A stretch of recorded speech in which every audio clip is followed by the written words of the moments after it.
Well, you know what? The funny thing is real estate, it's just as cutthroat as the automotive industry. Like I think of the real estate industry here in Canada, it's being so similar to the automotive industry. It's like, it's something that's very unique that exists here that doesn't exist elsewhere is the sheer proximity of these dealerships are to each other, right? I mean, Crazy. you Yeah. were working, what was a Mazda dealership? No. Various. I've been Acura. Yeah. My last stint was a sales manager at a Toyota Lexus store. Toyota Lexus. Well, there's a perfect example, right? I mean, look, a Toyota store, I could visit 16 Toyota dealerships in a 45-minute drive. I mean, that's insane, Yeah. So it's like, I kind of think of kind of real estate agents as the same. It's just like, there are so many real estate agents. I mean, there are a lot. There was just this huge influx of people getting into the business in the last, 5 to 7 years. And unfortunately, there's a lot of people that probably shouldn't be in the business, I can agree with you 100%, Jason. But I think what it comes down to is like, how do we differentiate ourselves? I have a tendency of making up words, by the way, as I go along. As long as it sounds good. As long as it sounds good, I'm good with it.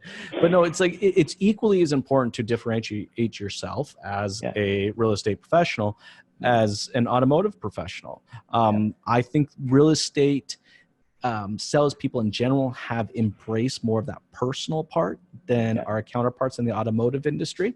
I'm kind of curious how you've done that for yourself. Yeah, no, I appreciate the question. So big thing for me when I worked in the car business as a sales professional was really my knowledge. My knowledge is really what took me to a level where, if I'm going to be, because again, it's saturated with salespeople. So when somebody comes into the store, it was like, okay, how am I going to differentiate myself? And I really just, I'm a knowledgeable car guy and, I could think on my feet. So the big thing was, of course, I've always got that knowledge nugget in the back of my head where I need to, if someone's interested, how am I going to take it to the next level and really kind of wow them? But that being said too, thinking on your feet, I mean, I wasn't one dimensional.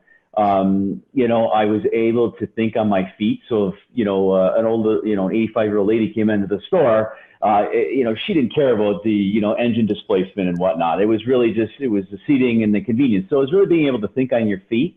So I really took that, that tidbit. And when I transferred my skill set into real estate, I do the same thing. But really my niche when I started in real estate was, I need to be the stats, the numbers guy, the guy that's going to provide some value to people and be a guy that he kind of knows what he's talking about. That was really the only angle I had, Jason, because I didn't have any experience.